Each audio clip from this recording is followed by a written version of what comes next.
द्वितीय तरंग। राजा उदयन और पद्मावती के विवाह की कथा।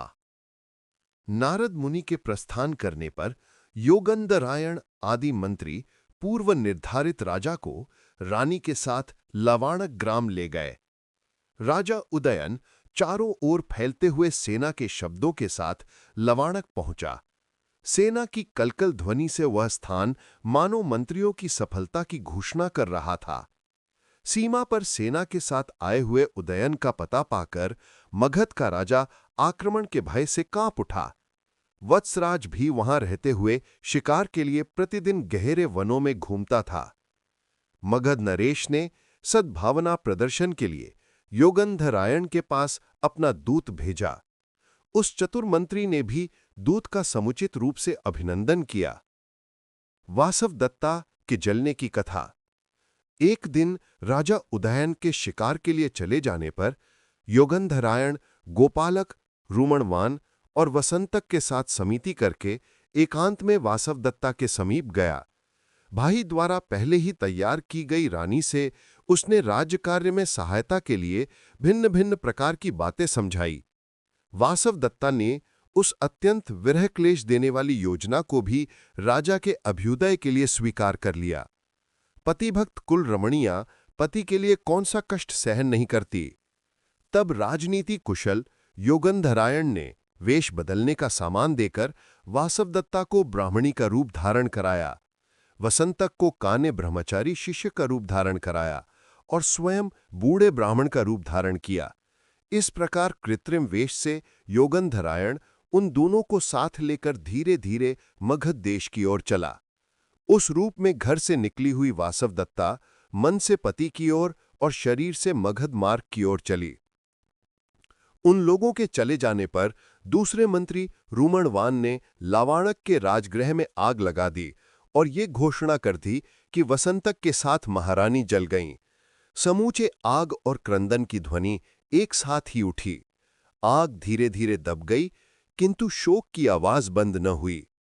मगध में प्रवेश। इधर योगंधरायण उन दोनों को साथ लिए हुए मगध की राजधानी में प्रविष्ट हुआ। वहां राजकुमारी को उद्यान में घूमते देखकर सिपाहियों के रोकने पर भी योगंधरायण उन दोनों के साथ अंदर घुस गया। पद्मावती ने उधर देखा और वासवदत्ता की ओर उसकी आंखें बरबस उलझ गई तथा उसके प्रति प्रेम उत्पन्न हो गया।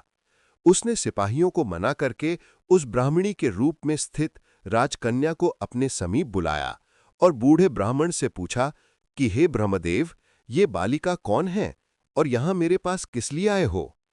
योगंधरायण ने उत्तर दिया, हे राजकुमारी, ये अवंतिका नाम की मेरी बेटी है। इसका व्यसनी पति इसे छोड़कर कहीं चला गया, इसलिए मैं इसे तुम्हारे हाथ सौंपता हूं। तब तक उस जामाता को शीघ्र ही ढूंढ कर लाता हूं। इसका भाई ये काणवटु भी जब तक इसके पास ही रहेगा, जिससे इसे अकेलापन का कष्ट अनुभव न हो। ऐसा सुनकर पद्मावती ने बूढ़े ब्राह्मण की प्रार्थना स्वीकार कर ली और वह बूढ़ा युगंधरायण पद्मावती से आज्ञा लेकर लावाणक लौट आया। वासवदत्ता का राजभवन में जीवन। उसके जाने पर स्नेहशीला पद्मावती अवंतिका का उदार हृदय से स्वागत करके काने के साथ काणवटु और वासवदत्ता को अपने आश्चर्यमय भवन में ले गई। राजभवन में जाकर दीवारों पर लिखे हुए रामचरित के चित्रों को देखकर विरह वेदना को सीता के समान सहन करने लगी।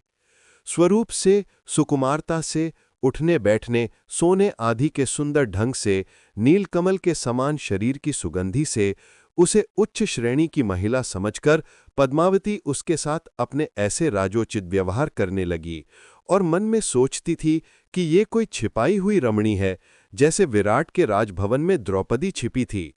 वासवदत्ता भी वत्सराज से सीखी हुई एवं कभी न मुरझाने वाली माला और तिलक रचना से पद्मावती को प्रसन्न करती थी। उसकी माला और तिलक रचना को देखकर पद्मावती की माता ने एकांत में उससे पूछा कि यह माला और तिलक की रचना किसने की है? पद्मावती ने कहा कि मेरे भवन में अवंतिका नाम की एक महिला ठहरी है, उसी ने ये मेरी तिलक रचना की है। यह सुनकर माता ने पद्मावती से कहा, बेटी, यदि ऐसा है तो वह मानुषी नहीं है, वरन देवी है, जो ऐसा विज्ञान जानती है। देवता और मुनि भी कभी-कभी ठगने के लिए लोगों के घरों में आ जाते हैं। इस प्रसंग में ये एक कथा सुनो।